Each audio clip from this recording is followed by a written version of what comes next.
You're listening to Book Banter with Dianne Burckhardt, your book talk podcast. Join me every Wednesday for real conversations with authors and publishing insiders, where you get to connect with the humans behind the books you love. Let's get on with our show today. Hello, my happy people. Today is May 27th, 2026, and this week we're talking to an incredible author. We discussed fantasy storytelling, visual art, world building, and the challenges of balancing multiple creative passions all at the same time. Yeah, I wouldn't know anything about that. We also get into the emotional themes behind the Gods Scion series, including family dysfunction, mental health struggles, resilience, and the way creativity can shape both storytelling and identity. Our author shares how her Cameroonian heritage influenced her world building and creativity, as well as what it's like building a growing creative business at such a young age. The fact that today's guest started building an entire creative world while still a full-time college student is truly impressive. But that's enough blather for me. Let's not waste any more time. Please welcome to Book Banter with Dianne Burckhardt, fantasy author and dynamic entrepreneur, Winnifred Tataw. Please tell everyone who you are and what you do. Hello, everyone. My name is Winnifred, or Winnie Tataw. I am a fantasy author and book publisher and marketer. I've been writing since I was a little girl, which not very old, but I've been writing since I was younger. And I started publishing in 2019, and I officially opened my publishing company in April of 2024. That's one thing that I was so impressed with. It's like, are you still a college student? No, I have graduated. I have a few years out of college, but I did start writing or publishing, moreover, in college. Well, it seemed like you just are balancing so many things. You're an artist, you're an author. You started doing this when you were a full-time college student. What is the path that you're looking at right now? Where do you hope to take all of this? Yes, I hope to continue to expand our publishing company, and then hopefully one day also have a storefront with not just, of course, our books, but other indie publishers and authors, and also a gathering community space. I'm really big in the literary community, and just having spaces and safe spaces for people to gather to have their creative work be presented, shown, talked about, discussed, and cared for. Now, I know you've talked about being very proud of your Cameroonian heritage. Do you think that has influenced your creativity? Oh, definitely. I think especially visually it has. I pull a lot from Cameroonian folklore and motifs in both my writing and my artwork. You can see it from everything from how the characters are designed to the way they speak to the different gods that I've created in stories. And even the storylines are very heavily focused on family dynamics, which is a very big thing in Cameroonian culture, is family and the familial hierarchy. So a lot of themes, and then also visually, what I create is very much inspired from my background and heritage. I was looking at some of your artwork and some of the large brush strokes and the additions of the flowers with the cactus and everything in place of hair. It really reminded me a lot of Picasso's early works before he got into the Cubism so heavily. And just those bold brush strokes are really, they draw you in. It's really expressive. Thank you. When I was in college, I always loved other artists who had smaller brush strokes, and I'd be like, okay, well, if I just use a smaller brush, I can achieve that. But all of my college professors were like, no, go bigger. And I was like, oh, okay, well, that threw off my plan. And even when I would try to paint smaller or paint more thinner with the paint, I always ended up using more of the canvas space to create work. And I realized that it's because I love big, bold colors. I love big, bold storytelling. And I felt the best way for me to invoke stories through my artwork was through, again, using bolder colors, bolder brushstrokes to invoke different feelings, patterns, and movement in the artwork. Yeah, I think you captured that fantastic. Thank you. You were already doing so much work as an artist. What made you take that step into publishing your own books? Yeah, so it started, I always say my chicken and egg is artwork and writing. I don't know which love came first. I've always loved to read, and I would write stories and then make visual art from it, or I'll make art and then write stories about it. And it was one day my mom had just had another hip surgery, and I was at home with her, and I just started rambling off about this idea of this guy, and then I started adding layers, and then I started adding more characters. And her and my dad were like, well, why don't you write this down? Don't just keep it in your head. I was like, okay. And then I wrote it down, and then I formatted it, and then I started structuring it in chapters, and I was like, oh, I'm writing a book.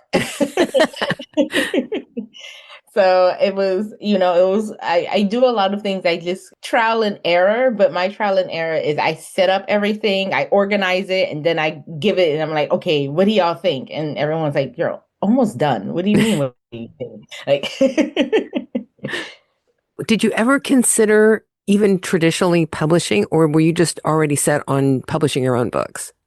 I did consider traditional publishing, and I did a lot of research looking into it and realized that it was going to take me a lot more time than I wanted for my book to be published. Yeah. Also, being a Black woman, there is also the fact that we aren't very published or very seen in the traditional published space. But I was a bit confused because I knew so many at the time. I was getting to know more Black published authors. And I realized it was because they were self-publishing. And I was like, oh, okay, well, let me look into that. And I didn't know that was really, a pathway. I thought I had to go to traditional publishing. So when I started looking to indie publishing, I realized that I could have more, freedom and control over my projects. And I could really structure it how I wanted. And the only person I'm rushing is myself.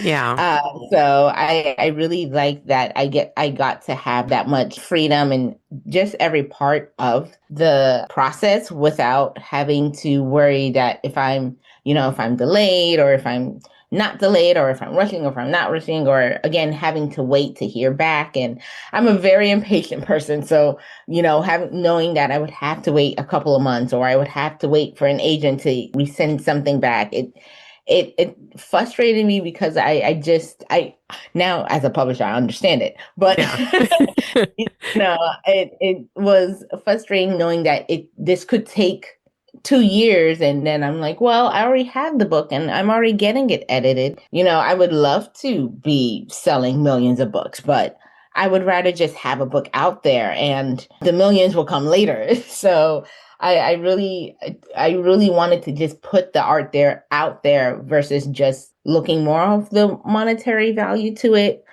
Which, I mean, I'm a visual artist, so I kind of already, I wasn't like in a great big shock that it Yeah. wasn't a New York Times bestseller when all I did was upload the book and just wait a week and be like, well, why isn't everyone buying my novel?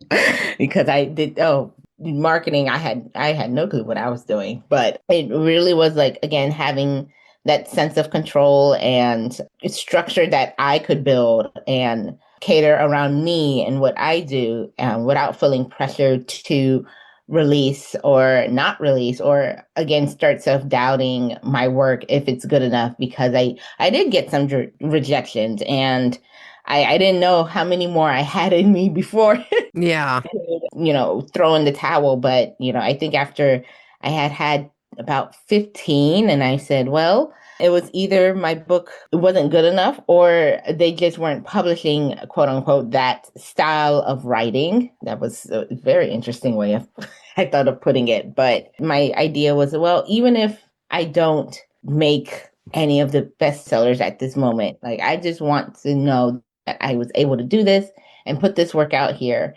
and just say I have a book. So that was my main focus. And now I have over six books published. So And I tell you what, one of the things whenever I was looking at your book collection, I love the covers. Oh my God, they're gorgeous.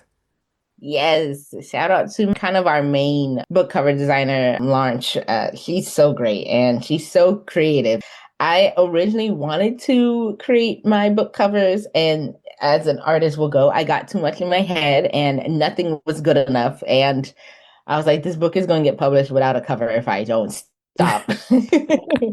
So I had first published, I paid a friend like $100 and he made something. And I was like, okay, this is good enough. And it was sadly not good enough, but I just needed a cover. And then I realized that I was not making a standalone book. I was making a book series. Hmm. And then I realized I'm going to have kind of a uniform cover. And then I also have to have covers that I like enough that I would buy off of just face value. I know not everyone does this, but I try to make book covers that at least stop a person to just let them pick it up to try it. You know, Yeah. I know we always say don't judge a book by its cover, but But everyone people judges a book by do. its cover. Yeah.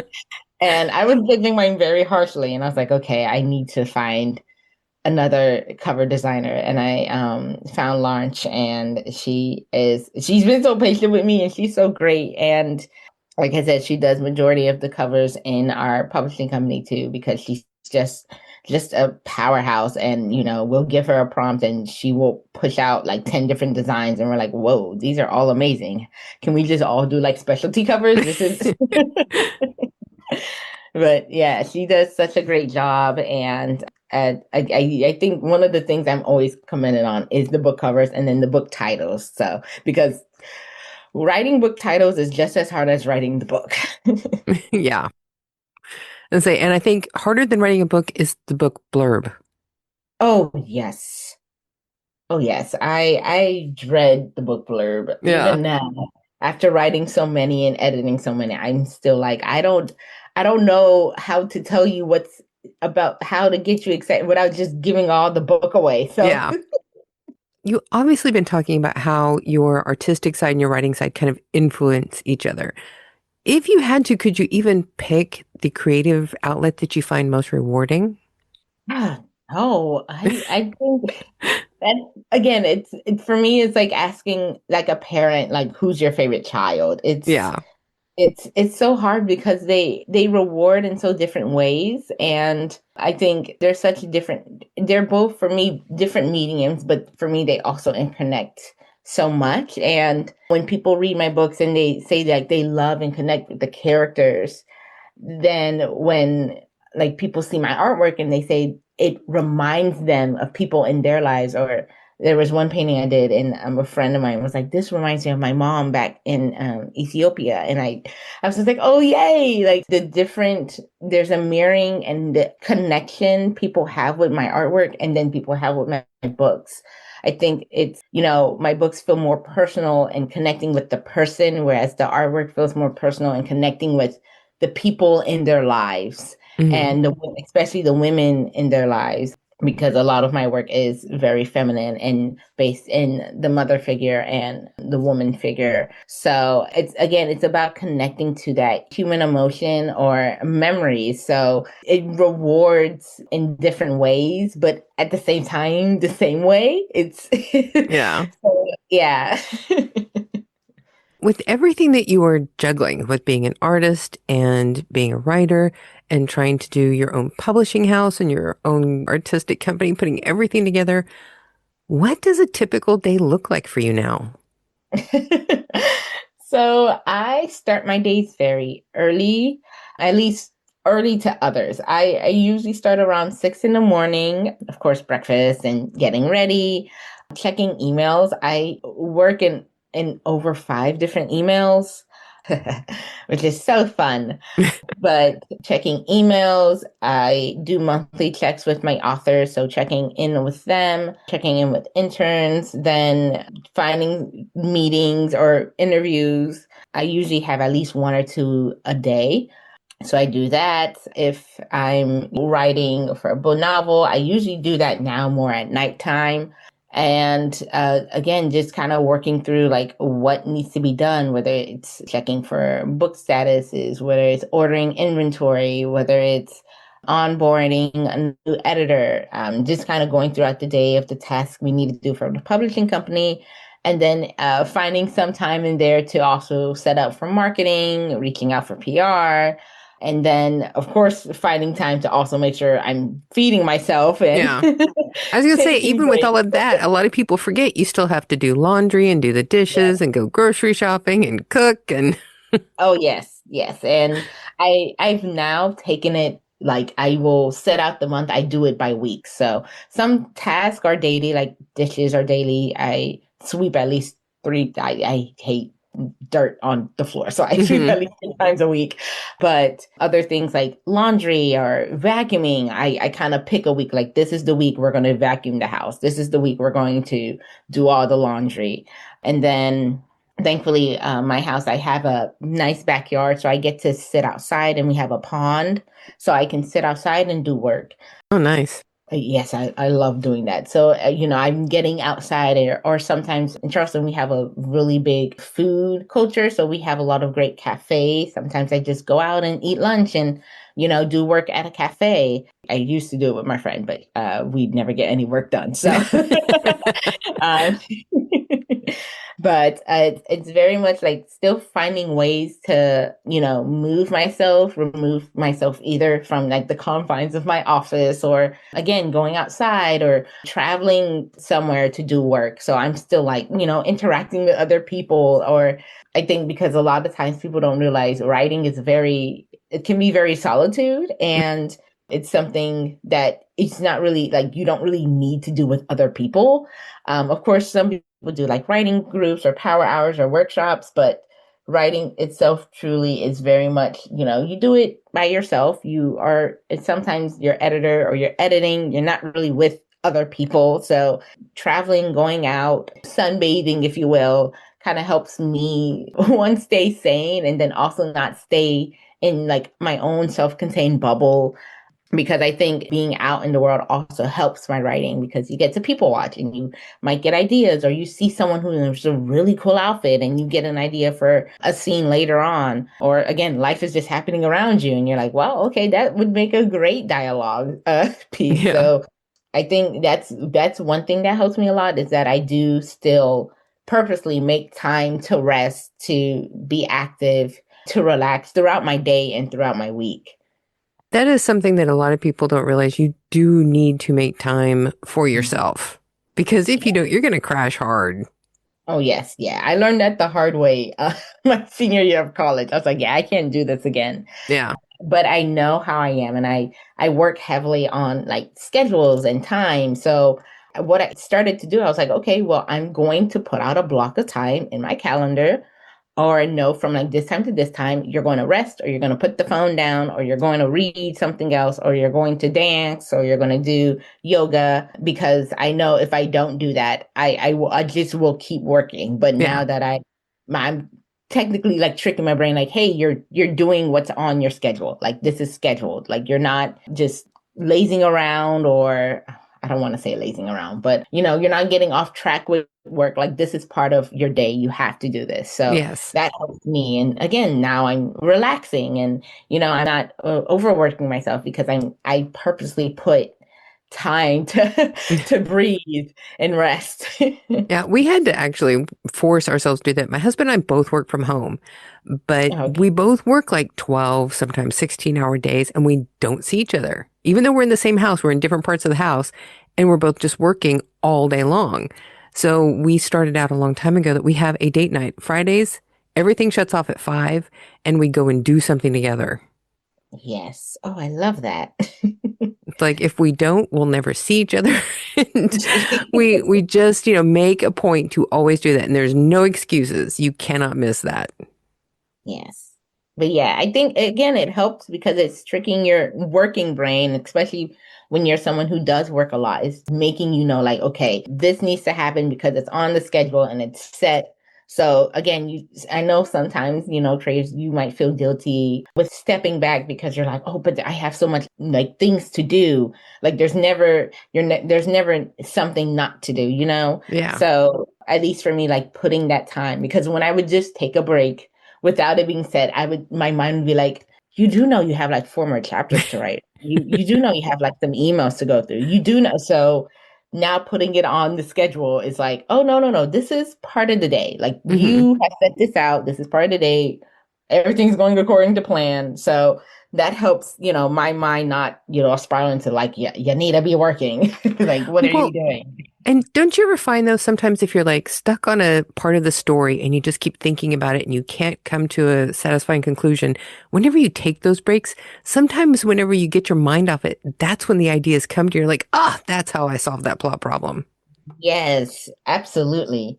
And, I learned that through just going through the process. I would Hmm. because I used to be I would sit and I'd be like, no, I got to figure this out. And, an hour would go by and I'm like, okay, well, maybe if I write another part of the book and I come back to it and I'm like, nope, still stuck. And Yeah. then I take a break and I go, let me continue that one book I was reading. I have a little personal library. I go sit there and I read, and then I'm like, oh my goodness, this is it. This is it. Hmm. Let me just jot this down. Because again, if I go back, I start in that pattern. So I'm like, I just take a note. I have a little notebook in there. I just write it down, and then I continue on with my rest hour or rest 2 hours, and then when it's time to get back to work, I'm like, I got the idea. I got I got the piece, the missing Yeah. piece. Since you started so much of your business whenever you're still in college, do you think that some people judged you differently because of your age and weren't just looking at the merit of your work? I believe so. I thankfully I haven't dealt with so much pushback. I do think in some cases people have it's been more condescending, like, oh, of course you have a little small business, sweetheart. Or like a side gig. And I'm That's like, so well, cute. yeah. It's And I'm like it's like, a oh, lemonade stand or something. yeah. And I'm like, well, this side gig help, pay my house and car, but it's side gig. Hmm. But and then I get like a lot more, thankfully, people being like, whoa, like you're so young and you're doing this, or they Yeah. don't know how, because I don't look old. I still get mistaken as a high schooler, which is fun, Yeah. especially when I'm going out. But when I'm talking to people and when I'm talking business and when I'm discussing things and plans, people are like, they always will be like, I hate to ask, but how old are you? Because you like how you're carrying yourself in your business is not. What they expected. Yeah. So when I'm like, oh, I'm 25 right now, they're like, what? I'm like, yes. But I do love when people underestimate me, because again, that just shows that you're not like, whatever I'm doing is more than what you expected, and Hmm. even more than what I should expect from myself. And I have to remind myself that a lot too, because I forget I'm my age, and I'm like, it's okay. Like if we're not getting 30 books out right now, you're not 30 yet. You're like, it's okay if this hasn't happened yet. Like your business is still young and you still have time. And, I also look to some of my amazing authors who are older than me, and, they're publishing their first books in their 50s or their 40s. And I think like, I started early, and because I started early, they're able to now put out their work. So like, don't fret that you're not doing X, Y, and Z yet. Like things will happen in its time and you have time to do it. So I don't try to rush all my plans now. I Hmm. I, I take my time with them. And that came with when I was writing my third book, when I realized it was no longer going to be a trilogy, it was going to be a full-fledged series. And I was like, okay, I have to get serious. Like, do I want to really continue this? Do I want to start doing this? And I started getting inquiries of people asking me to publish their work. And I was like, oh, I don't. If you had first came to me when I started, I would say, oh yeah, I could do this. And it would have been a disaster. But I took time and I researched, and I realized like, again, it's a stroll, not a race. The books are going to be published. And if I don't get every author, or if I don't write every book within a single 8 months, it's okay. Hmm. People are willing to wait to read this a polished and correct story than a rushed story. So giving myself grace to not think that I have to keep power horsing through everything has helped me a lot too, because Yeah. I definitely was, and that's not a good mindset to have when you also are in college. So like really stepping back and taking my time and realizing like how I can prioritize my time to help me and then also people within my business and outside of my business. So now I think this is a good time for you to tell us all about your first book in the Gods Scion series, Child of Tempus. Yes. So my first book, baby, it's about a prince named Rodrick battling through time and space, fighting gods and goddesses with and against his own family. And he's also encountered with another princess named Arcelia as you follow her journey too, as she unveils the secrets within her family and how they're impacting the world now. So it's a book that has a lot of motifs and themes around familial dynamics, interpersonal relationships, how different children deal with the same types of trauma or childhood trauma, and again, how you can be born by the same two parents, live in the same house, and still have different perspectives and ideas and childhoods regardless of that, and really seeing how those things that parents have done to their children impact them into their lives, or in this case the world, because these are royals, these are people in power, and how all with that happening there's still this element of overseeing by the gods and the mythology behind the story, and really how the gods interact with the people of Earth and how they both help and hurt in certain ways, and how, again, they aren't attached to our world as much as we are, because they are greater beings, and they are embodiments of concepts and things that aren't very tangible. Like you can't physically touch time, you can't physically touch a person's life force or physically touch a spirit. So it's great to see how the characters interact with the mythical creatures, and also being mythical creatures themselves, and navigate life and what's beyond it, and what's really most important within someone's life, no matter what background they've grown up with, how we can all still connect on some type of personal level, because we may experience the same things regardless of certain motifs or background or statuses in our lives. Now, this book series kind of combines fantasy and sci-fi with real life mental issue struggles. What made you decide to put that aspect in there? Funny enough, it's because I'm a walking contradiction. I love a happy ending, but I hate writing happy endings. And Okay. I think it stemmed from I've always been a big fan of like old Hollywood, and I would watch the movies with my mom. I still do.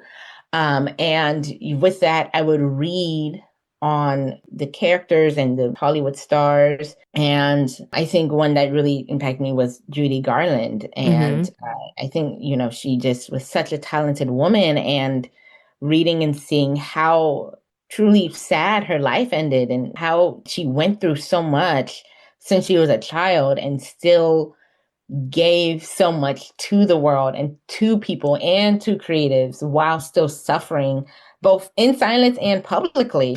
I think that's what really I wanted to explore, that because I found it so interesting that there were so many people even now that we see, especially like celebrities, people, they're supposed to be both glamorized and beautiful and all of this stuff, but then at the same time we love seeing them suffer, and we love seeing they get hate or they're struggling, and then until it ends up in someone dying, then everyone all of a sudden comes out and is like, oh, this person was great and they had all this amazing talent, and it's so sad that we've lost them so young. And that really always struck me, how we move in society about people in both in power and really more celebrity wise, of how we both uplift but tear them down simultaneously. It's never like a clear thing. And I thought it was I really wanted to showcase that in my story because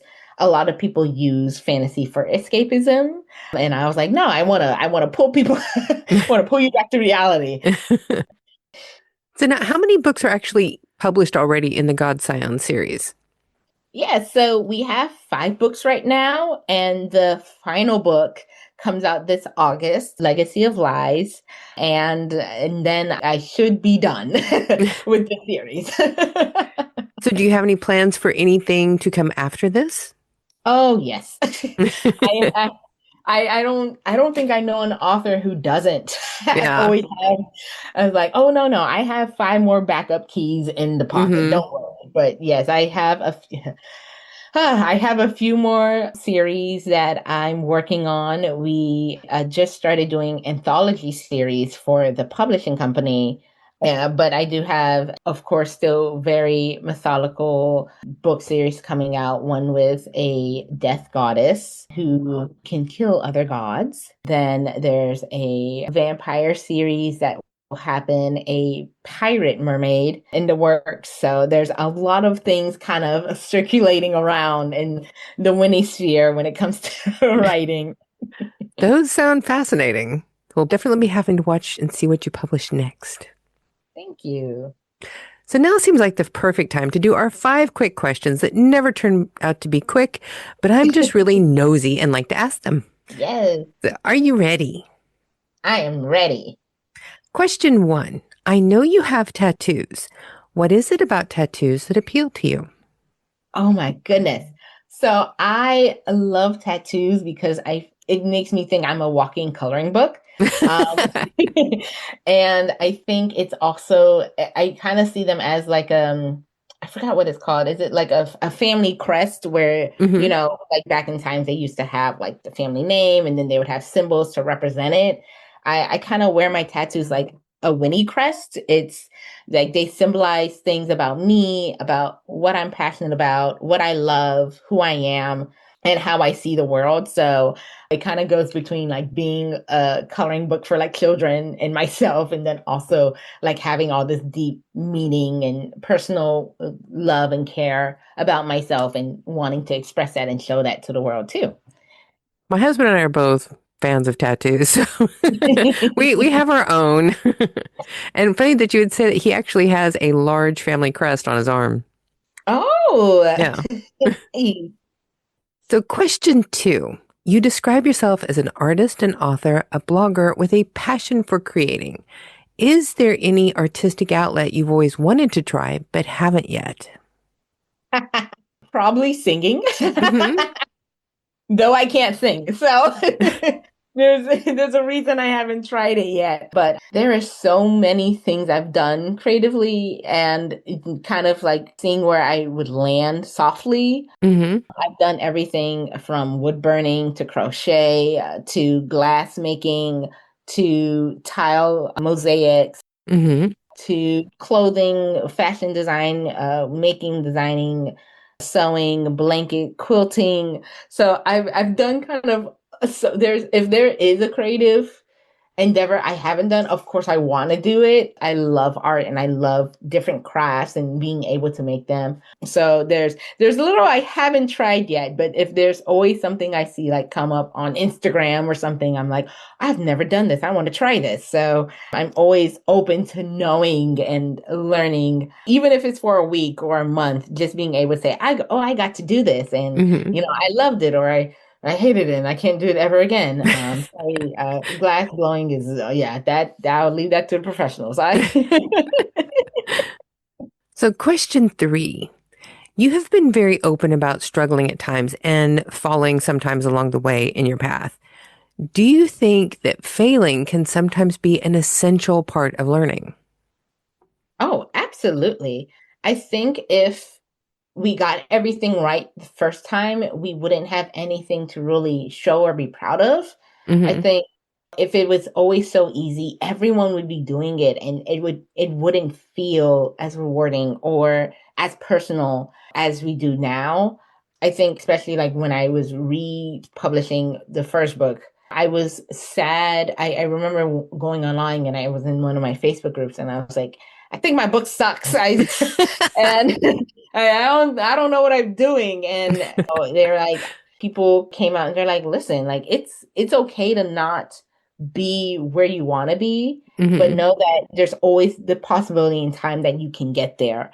And, one big thing too was also like comparing myself to other authors and creatives. And I had to realize like that was a very uncreative mindset. I don't think really any author or artist is a competitor. They are colleagues Mm-hmm. and they're people to learn from and grow from because one, you can never have too many books. True. And two, if you run out of wall space for your art, you always have ceilings. I got that from an art collector, and I was like, "Yeah, you got me there." I was like, you're right, we do have ceilings. So, you can never stop being inspired. You can never stop loving other people's work, and seeing it through the lens of competition leads to failure because now you're not doing it no longer for you. You're doing it to outbest someone else. Mm-hmm. And if your art stops feeling personal to you, then that's when you need to reevaluate. Not stop making art, but reevaluate why you're making your art and who you're making it for. Mm-hmm. And the one person you should always be making it for, one is yourself. And then if you don't feel like that's connecting anymore, it's time to go back to the drawing board. And I think, again, that kind of goes with failure because sometimes we'll see things or we'll see like, oh, well, I'm not doing the best or, oh, I messed up and it's not great. But, perfection or the closest thing to perfection comes from many failures. If everyone stopped the first time they failed, we would have so little in the world. Yeah. And if everyone never failed, we would still have so little in the world because there would never be a reason to try again or to experiment or to see what is different. We would be comfortable with what we would have. We would be comfortable with the things in the world or the lack of things because there's a lack of failure. I think failure does open up the door for innovation and creativity, quote unquote, fail. So yeah, the way that I always like to think of it is I don't ever really fail because I still gained an education. I learned Yeah. how to do it better the next time. Yes, definitely. Like I said, you don't know what you don't know until you know it. And Exactly. Question 4. If you had the chance to spend 2 weeks inside of one of your stories, which would you take? oh my goodness. Can I say none of them? They're all very scary. I'm like, which one has the least amount of which one I could survive in? Probably. I'm like, oh no, I don't want to be in book 2. They're in the desert. I'm like, where? Maybe, no. I'm like, what? I'm like, ooh, okay, maybe the 5th book, the Viper's Bloodline Awakened. But I wouldn't want to, regardless, I wouldn't want to have a prominent role.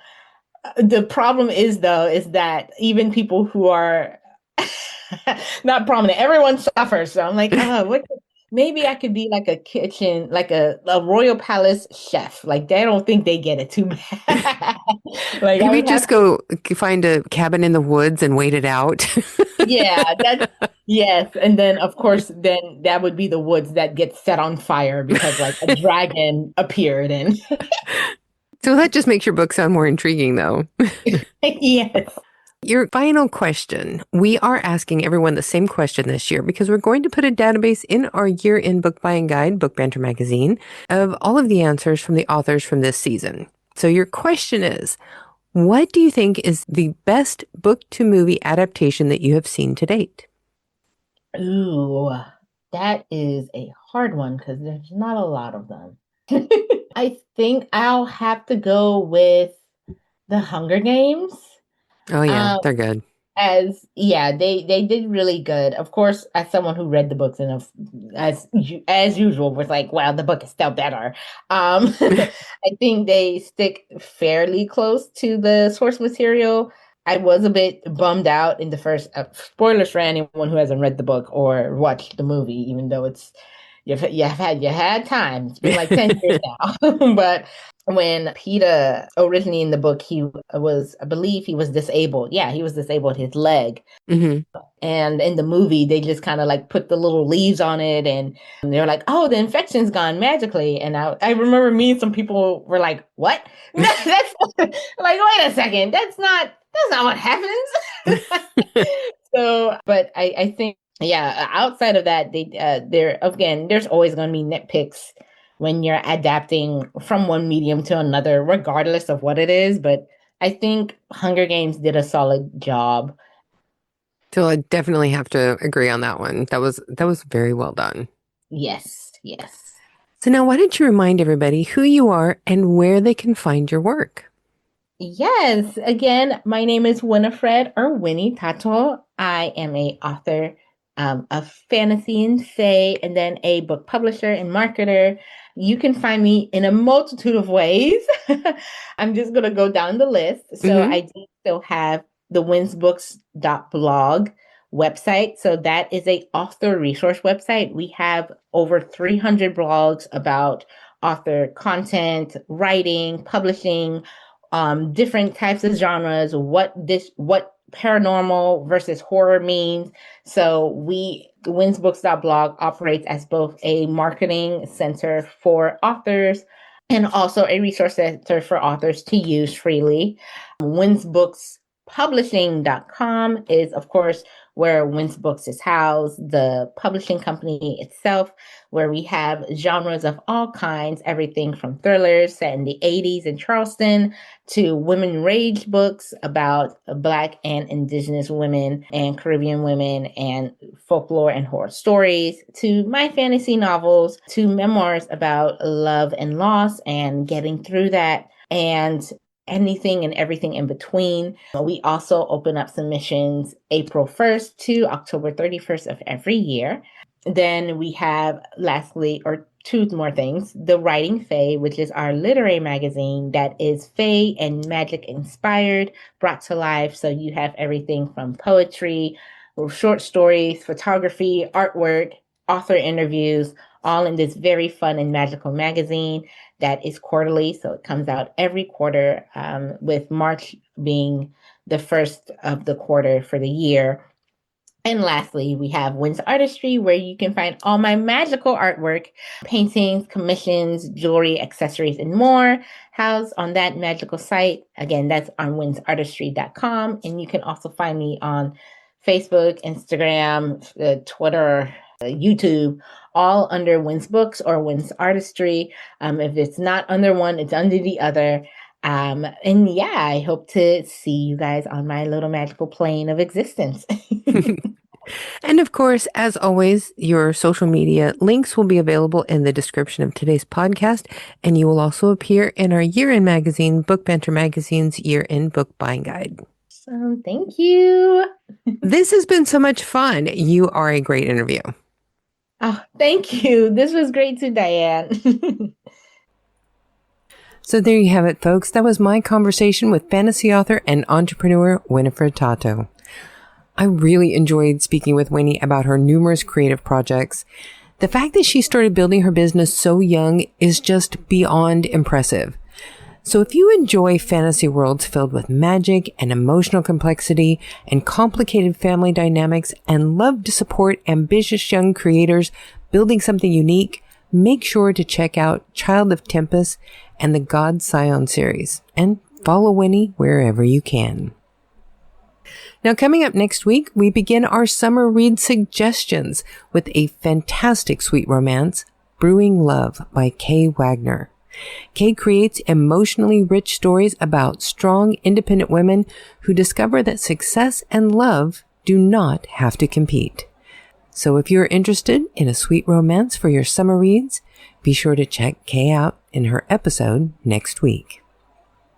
And speaking of romance, for those of you who are in the know, you already are aware that D.S. Stevens has been working very hard on the first paranormal romance series coming from Burckhardt Books. The Haunted Heart series books are based on actual ghost hunting adventures the author went on in college. The first act in Book 1, Langston Watch Hotel, is almost complete. More than 3,000 words were added just last night. If you love paranormal romance, you do not want to miss out on what is coming up in this series. And if you would like to get a sneak peek and read the first 2 chapters of Langston Watch Hotel, you can only get access to these chapters through our newsletter. But don't worry, you still have time to join. And you can always unsubscribe after you've read them. So what have you got to lose? Join today at burckhartbooks.com/subscribe or find the link in the description of today's podcast and don't miss out. So there you have it, folks. I think that's enough for today. So you know what that means. It's time for you all to go forth and be really happy and hopefully not too hot this summer. Thank you for joining us today. Be sure to subscribe to Book Banter with Dianne Burckhardt on your favorite podcast streaming service. Because if you love books like we do, you do not want to miss a single episode of this podcast.